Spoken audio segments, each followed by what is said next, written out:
I think we can get started. So hello to our spec Mazda MX-5 racers, and welcome to our spec MX-5 track guide series here. First starting off with Utah Motorsports Complex. And so there will be myself, the Racers 360 coach, Nelson Mason.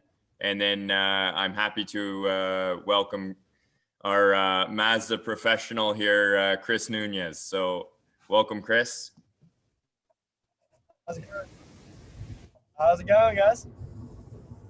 So yeah, so we'll get started here with the track guide. I mean, Chris and I were talking a little bit earlier about what circuit we could be using or whatnot, and as Chris is the sort of the veteran of what I call Miller, he knows the configurations better than I do. But this lap that we're gonna work off of is the outer circuit, and I think that'll give us a pretty good representation of what we're looking at for when you guys are all there next weekend.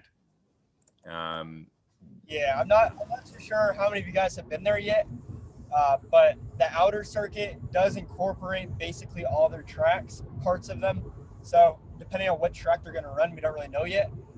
You'll be learning skills that you can apply to any layout, so it'll be good. Yeah, absolutely. And this video that Chris brought us is actually from an MX-5 as well, correct, Chris? This isn't my footage. This is Dan Williams' footage. I can see his number and name over there. So it's a Spec Miata, it looks like, but it could be a Spec MX-5. It's tough to tell, but it's one of the two. Either way, very similar lines, very similar breakpoints, so it'll work. All right. Well, I think let's get underway here. Chris, do you have controls of the video as well? Yeah, I should be able to. Okay. Limitations. Yeah, I should be good.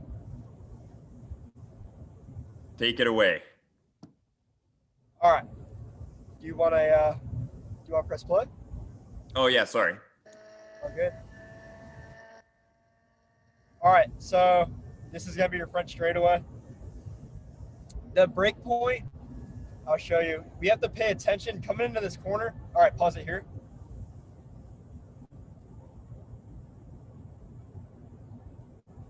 The brake point in a Spec MX-5 is right about the 200 mark. So if you look right over here at that sign. Oh, can you guys see that arrow? Can you see that arrow? Yeah, got it.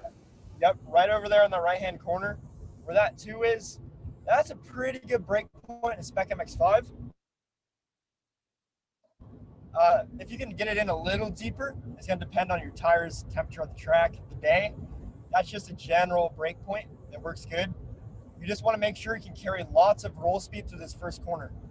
It's really important for the first corner that you use a little bit of that curb, not a whole lot of it, but you are definitely going to want to use a little bit, especially it'll help get your car to rotate coming off of it and carry that speed. If you want to click play, you can see what Dan does. He's going to use that curbing.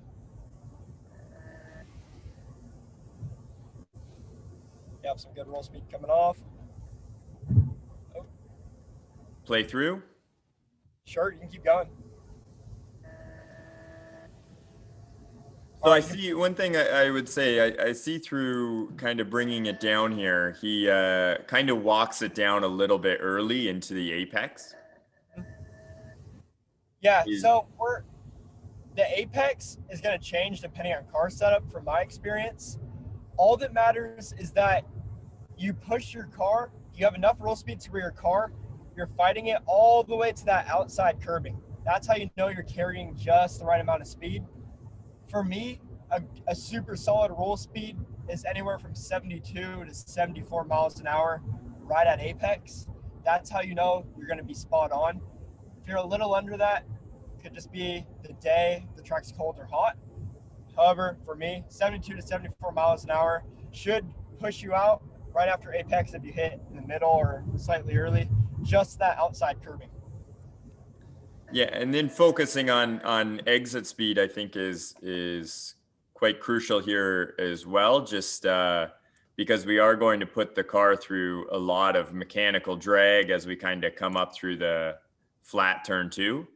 So I would say, you know, every ounce of exit speed that we can get here to maximize this, not really uphill, but maximize the drag we're going to incur as we come through turn 2, I think is massively crucial through here. Yeah, the biggest thing is after you get your braking done, you got to get your both feet off the brakes to let your car settle. You don't want to, you want to let your car roll all the way to apex. You don't want to start rolling on throttle too soon, or else your car will want to push more coming out. After you get your braking done, both feet off the pedals, let it coast, and then come on hard on the throttle at apex. That's another thing. We want to try to come to wide open throttle as soon as possible in these low horsepower cars, because we want to make the straightaways as long as possible. You'll be able to get higher miles per hour, which is going to be faster. Absolutely. All right. And one thing I forgot to mention at the top of the video, but if you guys have any questions or anything like that, it's you can shoot them off into the chat, or we can do a little bit of a Q&A at the end as well. But just keep track of your questions, maybe shoot them into the chat, and then we can kind of roll through them at the end. We'll roll forward here with the video. Now turn 2 is flat. Yep.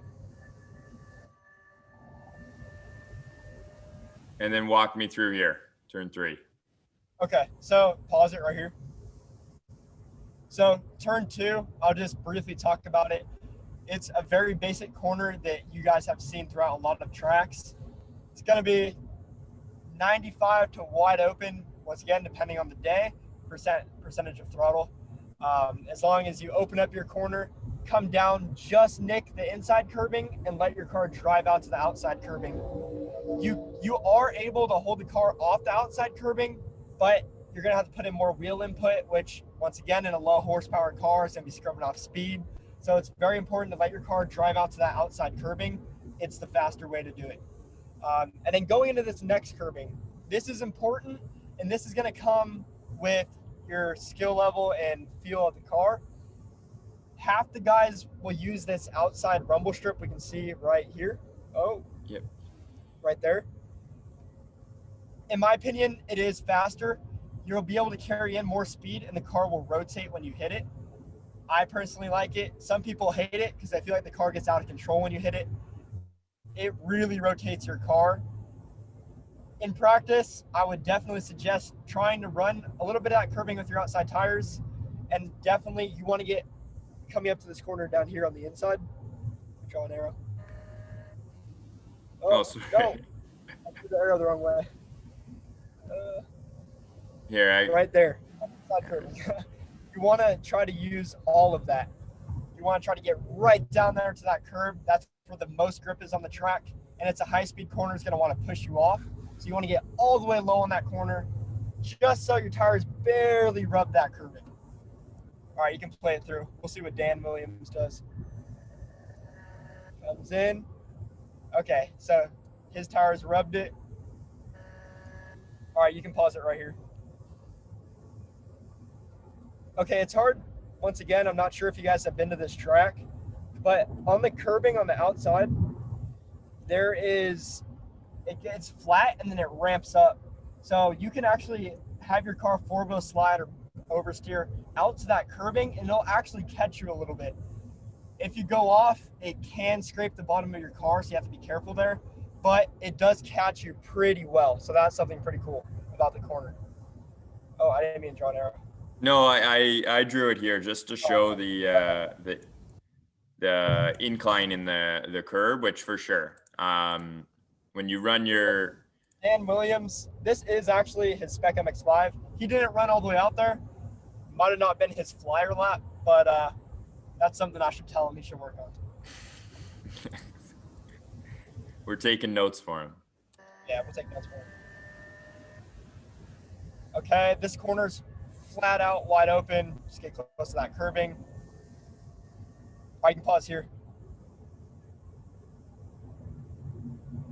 Okay, this curbing on the track going down this corner we're going into is called Black Rock. Going into this corner, as soon as that outside curb starts, it's going to be a little narrow on the track and it'll widen out. Right where it widens out, it's right here. Right where it gets wide, where the track starts to cut out, that's the best place to start braking. You can brake hard, get your downshifts in, and then once again, off throttle. As soon as you get your downshifts in, as soon as you can, off throttle, feet off the pedals, let your car roll down to apex, and then hard on the throttle right at apex. And then just let your car drive out. It's very important coming out of this Black Rock and right in front of us to let your car drive all the way out to the outside curbing, but don't touch it. The curbing is very, very aggressive. It'll slow you down. It's going to separate your brake pads. Bad things happen. Don't want to use it, but drive all the way out to it. You can press play. One thing that you stated that I like, and is something that I focus on primarily in my driving, is which is something that I would say is a big edit I make to most drivers I coach, is being on power at apex, but not before the apex. Yep, it's very, if you come to throttle too soon before apex, don't get me wrong, there is some corners where I will come to throttle a little before apex, but for the most part, if you come to throttle before apex, your car is going to want to end up pushing out, and it's going to be slower. So the biggest thing is just to let your car roll that speed and then come to wide open throttle if you can at apex, ideally. Absolutely, yeah. What we're trying to achieve is really bringing our braking or our deceleration as deep into the corner as possible, so that when we're getting on power at apex, it's really a challenge for us to get on power at apex. If it's too easy for us to get on power at apex, that means we've obviously overslowed the car as we're bringing it into the corner. And now we're just elongating our time at minimum speed, which what we want to be doing is having our minimum speed point to be as minimum of a time as it can possibly be. 100%. All right, rolling forward. You can just let it play through this corner now. That curbing's optional. You don't have to use it. You can. Not super important. Lets it drive all the way out to that curbing. Beautiful. And then you can pause it at the entry of this corner. You can just wherever you want. Right here. Sure. So you want me to back it up a little bit? Sure. I didn't really talk about the brake point there, but the brake point. Oh. Okay, you can pause it right here. So I don't necessarily have a super distinct visual brake point marker for this corner. It's mainly off the feel of my car, if I feel like I'm overslowing it or not. And the weird thing about this corner is there's multiple fast lines through it. The two most common ones are people enter the corner very wide like this and they stay right against that outside curbing until about halfway through the corner, and then they come in at the end. For me, the fast line is to start wide, like Dan's doing right here, and then drive through the middle of the corner, and then at the end of the corner, then drive down to apex. You're going a shorter distance, which I always think is faster, and there's a very gradual amount of banking there that'll really plant the car through the corner if you're lower. So I like that. Let's see what Dan did. So press play. So Dan does, I think, what you said as your first approach, whereas for me, I do what you had mentioned. I really focus on diamonding every corner like this, these long 180 corners, just to cut down the distance as much as possible. Exactly.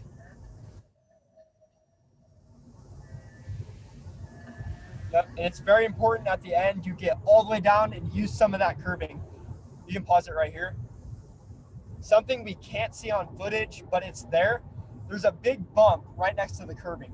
So it's important you get two tires on the curbing, so that way your two inside tires don't hit that bump and upset the car.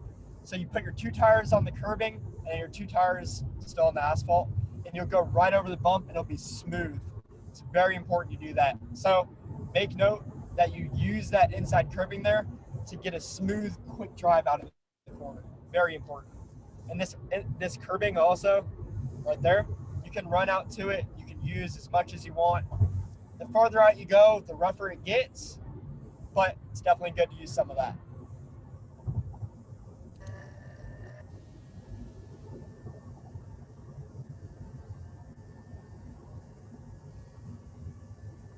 All Now right, here let's we get go back. through 7. All right, So you can pause it here. All right, so this corner, can you guys see his throttle and brake gauge, or is that not working for you? it's not working on the telemetry. So this corner, definitely no brakes. Spec Miata, it's no lift, and a Spec MX-5, you might need to lift a little bit of throttle maintenance through there. Definitely no curb. It's pretty high speed. The curb really upsets the car. You could, if you need it, you could barely brush it, but don't start trying to jump the curb. It's really going to affect you for the next chicane coming up. But yep, should be about 95% throttle through there. A little bit of throttle maintenance. Use a little tiny bit of the curb if necessary. But besides that, it's a pretty basic corner. Open it up, come into apex in the middle, let the car drive off a bit. Yep, perfect. All right, Take us through the chicane. Okay. This corner, this is the most important part of the track, in my opinion. This is where people really struggle or can be really quick. Good old Dan here apexed a little too early. You need to drive the car straight. Can you back it up a little bit so I can draw an arrow? Yeah, absolutely. They're turning.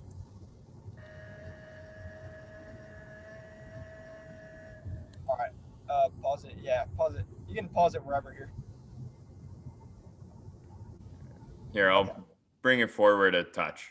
Okay. All right. Yeah, perfect. Right here. I start my turn in right at this red tile right there. Can you guys see that? See that? My arrow. Got it. Okay. Yep, that arrow right there. That red tile is where I start my turn in.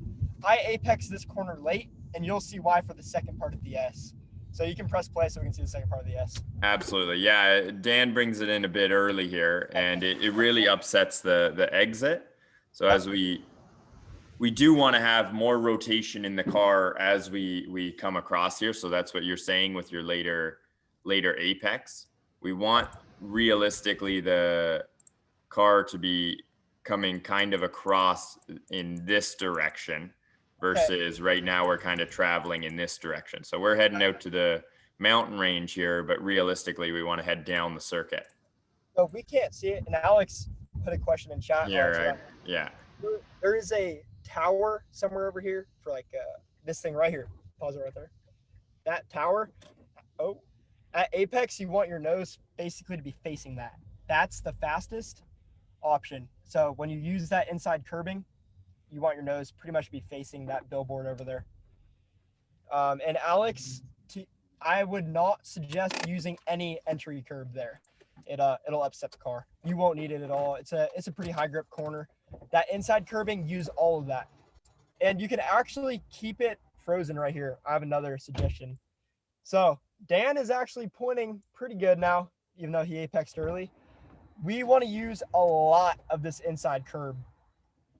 I'm not going to be responsible for your guys' car, so you can use as much as you want. I'll say this. When I'm on my flyer lap, I put 4 tires on the curb. I shoot as straight as possible. You're not going to get any penalty for using it. The goal is to have just 4 tires on the curbing. It should be pretty smooth depending on your setup.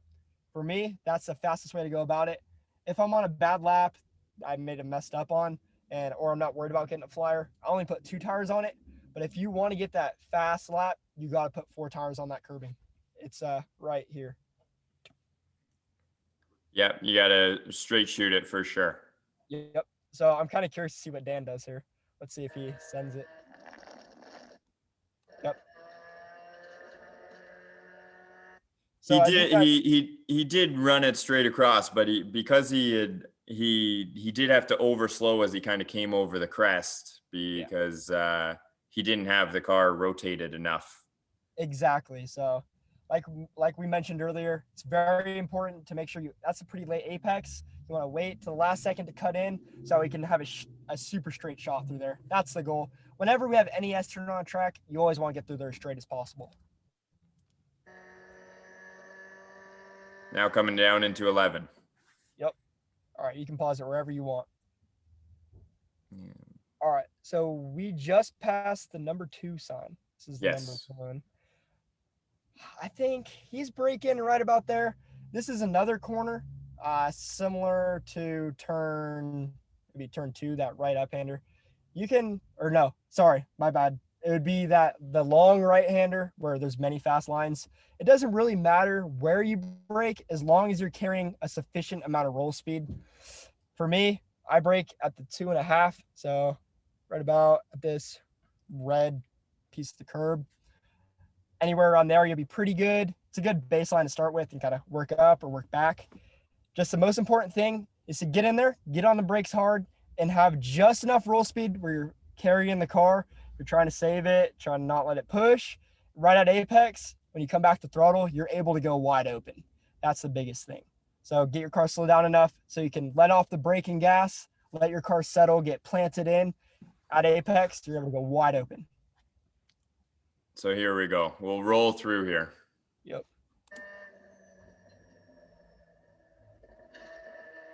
So he's coming back to throttle. Oh, it lagged a little bit. Did he come back to throttle at apex, or was he a little early? He's a little early, and okay. We'll play from back here a little bit. Okay. And I would say he wasn't super aggressive with getting the car in. And then that's where he had already kind of overslowed the car. So that's why he was getting to power a bit too soon. Yeah, exactly. And that's something at the track. It's just a kind of, you can brake around the 2.5 mark. It's not super important. You use that outside curbing. You can totally do that. I would suggest it because you're not going to be putting a whole bunch of wheel in to try to, like you'll be scrubbing the car if you try to avoid the curbing. You want to just let the car drive out. We don't want to be putting in too much wheel inputs. And then, all right, this corner we're coming up to, it's called Clubhouse. It's a pretty technical corner. I brake right. I think it lagged a little bit. Did you pause it? I'm here. I just paused it kind of at the 2. Okay. All right, we're right at the 2. Again, this one, actually rewind it a little more. Yep. My bad.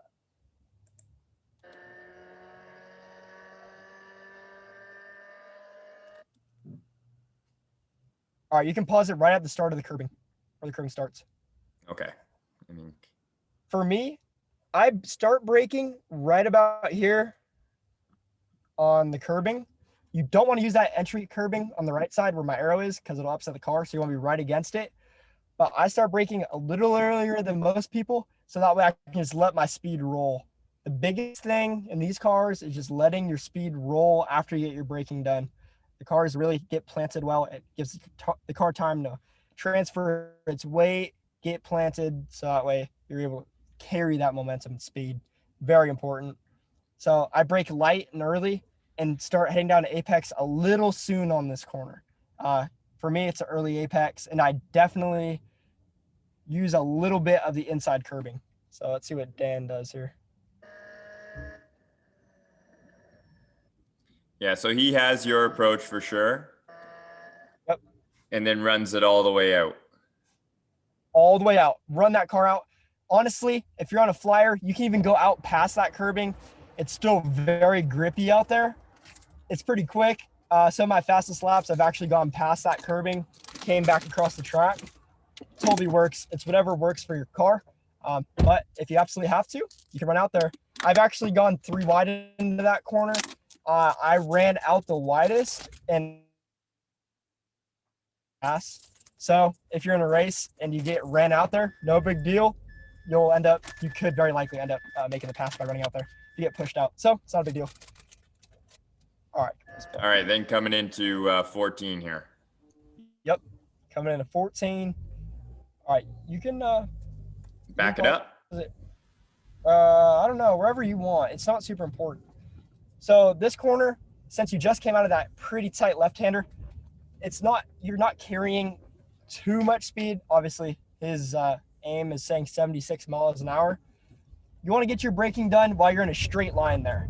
So after you start to open up your corner, come back across the track, right before you'll want to turn in to come apex in the middle of the corner, that's when you want to get your braking done while you're in a straight line.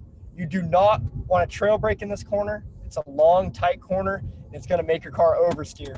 Get your braking done in a straight line for this corner. Very important. So drive the car. I really like his entry approach here. He's very wide. He's able to drive the car in pretty deep and straight, get his braking done straight line. He's driving the car wide. This is one of the few corners that you don't need to let off completely and wait till apex to come to wide open throttle. You can start rolling on throttle before apex here, as long as you get down to that curbing on the inside, which is down here, hidden by his number.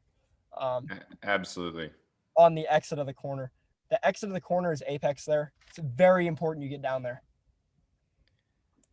So just winding it back, coming through 13, just to kind of recap here. So we are talking, we want to be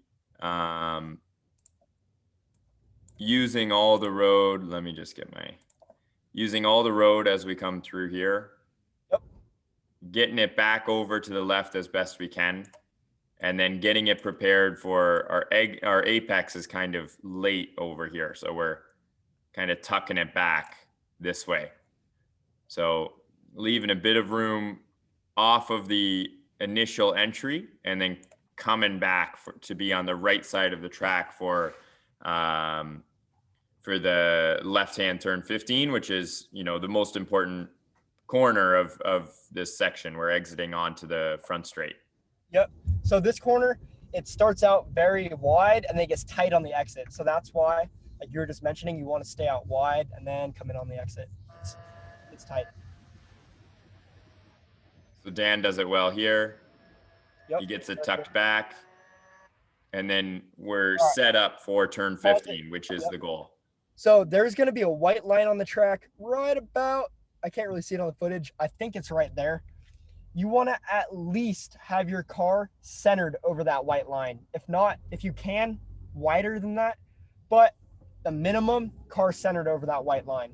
That's going to allow you to set up properly for this last corner over here, which is going to set us up for the straightaway. So that's the most important corner to make sure we get a hot straightaway speed.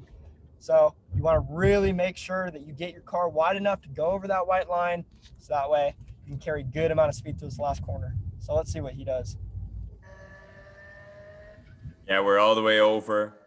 Yep, he was all the way over that white line. Yeah, he gets it actually a very, very good run through turn 15. I'd say this is probably. That was beautiful. That was beautiful. Yeah, absolutely. Play that again. That was good. It's a little bit of a late apex there.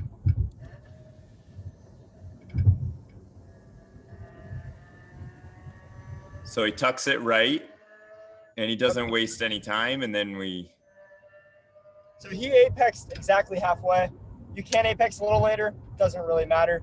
You can use a little bit of that inside curbing if your car needs it. Absolutely drive out to that outside curbing. Very important there. All the way out, 2 tires on it. I don't think you could go 4 tires on it unless you want to hit the dirt. But yeah, 2 tires on it for sure, just like this car in front of him is doing. Yeah, absolutely. And from the point that we're apexing and starting to and getting back to throttle, we want to be focused that really we are trying to open our hands up and open our steering angle up, because we don't want to be scrubbing on our exit onto the front straight, right? We want to be trying to get the best launch possible onto the front straight. So we want to get the car rotated well enough that we can actually start opening our hands when we get back to that power. Yep. And something that I didn't really talk about just now, but for that last corner, since the corner before this last one, I think it's turn 14. Yeah. It's so tight on the exit, you don't have to brake for this last corner. It's just a lift.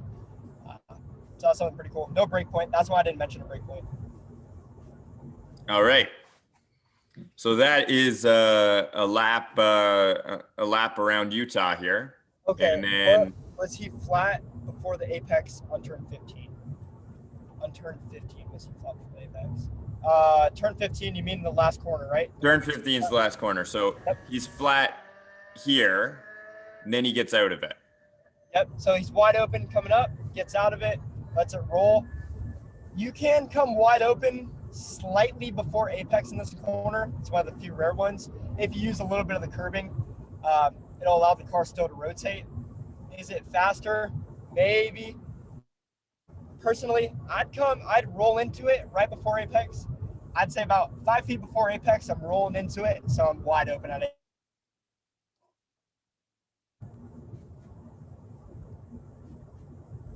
And if, on any of these corners, if you feel like you're going too slow coming in to let the car roll to apex, that means you over braked the car. So try braking lighter, a little bit later, a little bit harder and quicker to let the car roll faster. Could have just over braked. And that's something that you want to be doing when you're new to a track for sure. I mean, at the end of the day, we all want to find the latest braking point. We all want to be the last of the late breakers. But really how you do that is we need to focus on what our apex speed is going to be. Once we have our apex speed, we can kind of dial everything back from there. So we can use a braking point, brake a little bit lighter rather than just brake later, because that's how we just end up in the gravel. So we start braking lighter to ensure that we're rolling that speed deep enough into the corner where from the apex point, we've got our speed. Like Chris was saying at, turn 1, we're trying to be 72 to 74 miles per hour. So there's our apex speed. So we continuously brake lighter or keep rolling our speed deeper into the corner so that we're hitting that point. Then we can start to brake harder and brake later. But when you're learning a track, the key is to just kind of roll it in a little bit more, not maximize your braking point and then be too late. And that's really where you can figure it out. And then you can really figure out how the car balances as well. Exactly. And I don't know if you guys know this. If you guys are going to this event coming up for the Spec MX-5 in Utah this weekend, I will be out there coaching for free. Mazda is sending me out. So any coaching you guys need, I'll be in one of the garages. I'll make sure I put it on my Instagram. So if you guys aren't following me, I'll put it in the chat box. You guys can reach out to me. Come over, sign up for a time to get some free coaching. We'll go over video, anything. You guys want me to shake down your car? If you need any suggestions on setup, feel free to come find me. I'll be there. All right. And we can be using Racers 360 as well. So, send in your videos. We have a bunch of coaches kind of at the ready for that as well. So we can make it all happen. And I'm going to put in just the standard address. But then any questions, I'll put my Instagram as well.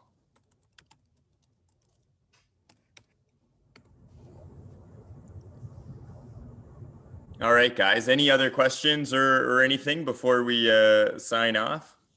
Chris has been doing the mobile coaching while driving over here. This is impressive. Yeah, I got done with my MX-5 Cup race in Sebring on Friday morning, and then I flew into Auto Club Speedway in California for coaching this whole weekend. So it's been some busy coaching, but it's fun. Fontana, I really like, Chris. I was supposed to race in go-karts. I was racing the world championships there. And then it was during forest fires and it got moved to Ontario, California. Gotcha. And what used to be Moran Raceway. I don't know if you ever, it did exist. I think it's closed now, but anyway, I ended up winning. So I'm glad the race got moved. That's so cool. Congratulations. All right, guys. Well, thanks for attending and thanks for checking this out. Like I say, we'll be doing a webinar for every, I think all of the races. There's 18 this year, I'm doing 18 anyway. So we'll see you again. And any other questions, just send them through. If you guys are going to the event coming up this weekend, put that in chat box so I know who to look out for. I'll come and find you guys. If you guys absolutely. That'd be cool. And besides that, I'll be there. Cool. I'll see you there, Ricardo. Alex, I already know you're going to be there. Alex is probably going to be a fast guy, just so you guys know. Alex is cool. Alex Berg If you guys don't know him, he went to the Mazda shootout with me and he won a scholarship. Oh, he won't be there. Okay.